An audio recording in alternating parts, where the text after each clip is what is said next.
Bueno, ahora vamos a seguir con la parte de los ejercicios en SPSS. En específico, ya tiramos nuestro primer resultado de clúster. Vimos que lo más óptimo por la homogeneidad interna y heterogeneidad externa que va a quedar entre cada clúster es hacerlo de 3 y por las características de cada uno. Pero puede darse el caso de que ya, teóricamente nosotros digamos ya 3 es súper bueno todo el cuento, pero finalmente sea mejor 2 o al revés. Entonces, tenemos que ir viendo efectivamente si es que hay características que diferencian a cada uno de los clústeres que generamos, tanto como a nivel descriptivo como a nivel ya más relacional, por así decirlo, a partir de pruebas estadísticas propiamente, como chi cuadrado, prueba T y ANOVA. Entonces, como bien les puse en el ejercicio, vamos a guardar los valores de los clústeres que hicimos para 2 y 3 casos. ¿Qué significa guardar los valores? Si ustedes se fijan en el resultado que ya nos dieron, tenemos que a una distancia, digamos, de 2, de la escala de 0 a 25, tenemos 3 clústeres generados de estos grupos. El caso 6, Diego, 7, Florencia y 8, Daniela, es un clúster. Tenemos otro que agrupa a Camila y a Matías en un clúster y otro que desde Claudio a Esteban los agrupa en otro clúster. ¿Qué significa guardar los valores para clúster generado? Significa que nosotros se va a crear una variable en SPSS, se nos va a generar acá al final de las variables que tengamos normalmente en nuestra variable, es decir, en nuestra base de datos, por así decirlo, la que ya estén la que estén ya ingresadas de la B1 a la B10 en este caso, y lo que nos va a ser agrupar estos clústeres es decir, nos va a agrupar estos casos en clúster, que va a ser una variable que va a tener, por ejemplo, va a tener 3 variables. Por ejemplo, el que genere 3 casos. Los que tengan el valor 1 van a ser todos los casos que pertenezcan al clúster 1 como característica. Los que tengan un valor 2 van a ser todos los que pertenezcan al segundo clúster, y los que tengan un valor 3 van a ser todos los que pertenezcan al tercer clúster. Y así, a partir de esa variable, podemos diferenciar entre cada uno de los clústeres y hacer análisis posteriores. Eso en el caso si es que guardamos para 3 clústeres. Si es que guardamos para 2 clústeres, el corte, por así decirlo, se va a hacer acá en SPSS. Entonces nos va a agregar en una variable que se va a llamar, no me acuerdo bien del nombre en específico, pero es algo así como cluster CL, si no me equivoco, y 02, que va a señalar cuántos clases se generaron en esa variable. Entonces, por ejemplo, el valor 1 de esa variable va a agrupar a todo, si hacemos el corte acá, entonces a todo este clúster que se genera cuando estamos a una distancia de 2 clústeres. Si hacemos, como le decíamos, el corte hacia abajo, se va a ver que hay 2 clústeres que se pueden generar. En este caso sería tanto este clúster de arriba, que sería desde Claudio hasta Matías, todo esto sería un solo clúster. Podría, no sé, en la variable del clúster, la categoría 1 podría pertenecer a este clúster, y la categoría 2, si hacemos corta acá, nos quedaría este otro clúster, que sería de Diego, Florencia, Daniela. Entonces, para guardar esos valores, lo que vamos a hacer es lo siguiente. Entonces, vamos a ir a analizar, clasificar y clúster jerárquico. Y ahora mantenemos las mismas opciones de antes, historial de conglomeración, matriz de proximidad, etcétera.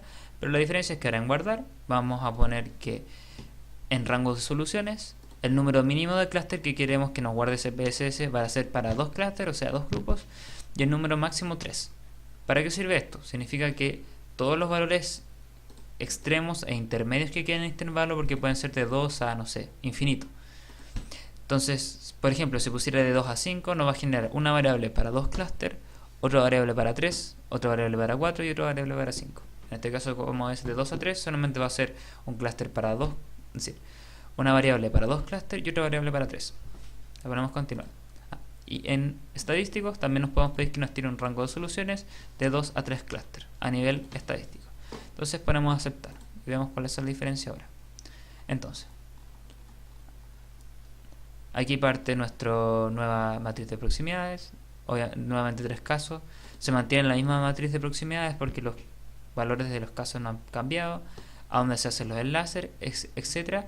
Y aquí está una de las diferencias, es que guardamos predefinidamente, como les señalaba recién, en las opciones, si es que ustedes ponen acá en estadísticos rango de soluciones para 2 y 3 clúster, una de las diferencias que se van a ir viendo, porque a todo esto, como para no enredarlos, si ustedes, es decir, cuando hicimos las opciones y pusimos que nos guardara para 2 y 3 casos, esto lo único que hace es generarnos unas variables al final de la vista de variables que ya están hechas. Aquí están clúster para 3, clúster de 3, es decir, una variable para 3 clúster y una variable para 2 clúster, ya están hechas.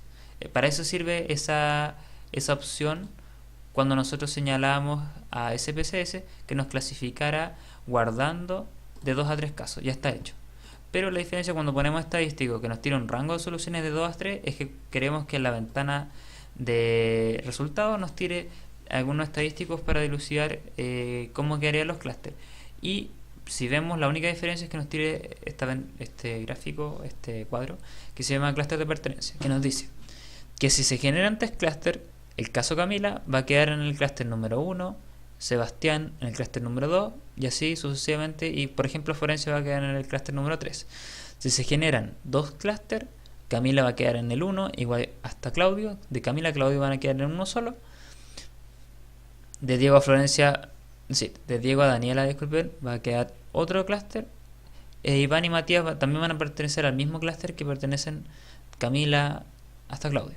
Entonces, aquí diferenciado por 2 clústeres y aquí diferenciado por 3. Entonces podemos ver, ya sabiendo las características de cada caso, por ejemplo, en qué clúster quedaron, si es que se hizo de 3, entonces alguno de los 3 clústeres, o si se hizo de 2, cómo quedan en alguno de los 2 clústeres. Y aquí nos vuelve a tirar el mismo dendrograma que habíamos hecho al principio.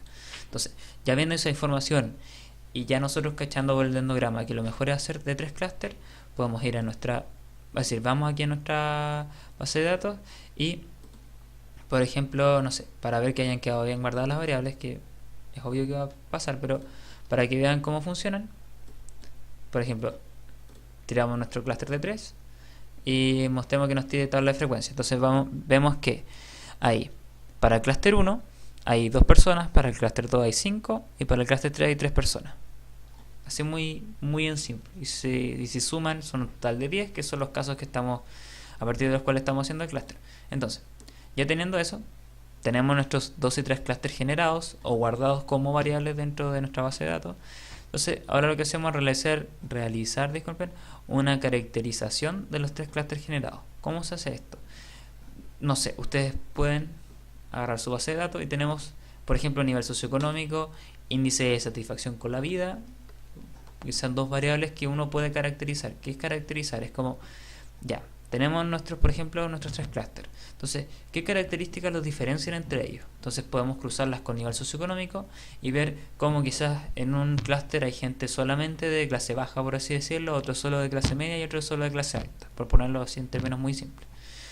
O lo mismo de índice de satisfacción con la vida. Podemos recodificar la variable índice de satisfacción con la vida en 3 tramos, de 0 a 3, es decir, de 0 hasta 3, de valores mayores a 3 hasta 6 y de valores mayores a 6 hasta 1, digamos. Y ver cómo se distribuyen los 3 clústeres dentro de esos 3 parámetros.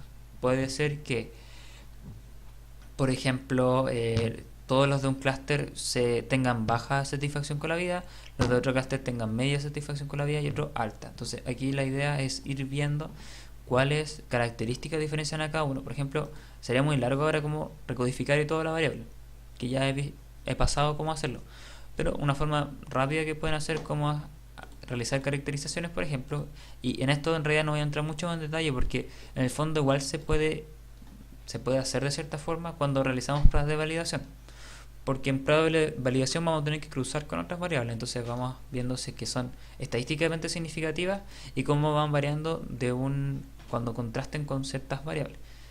Pero en nuestro caso específico, como les dije, vamos a hacerlo rápido. Vamos a hacer una caracterización rápida de los clústeres generados. Por ejemplo, el clúster de 3, es decir, el clúster, la variable generada para 3 clústeres que divide a nuestros sujetos en 3 clústeres. Entonces lo que vamos a hacer es ir a analizar estadísticos descriptivos.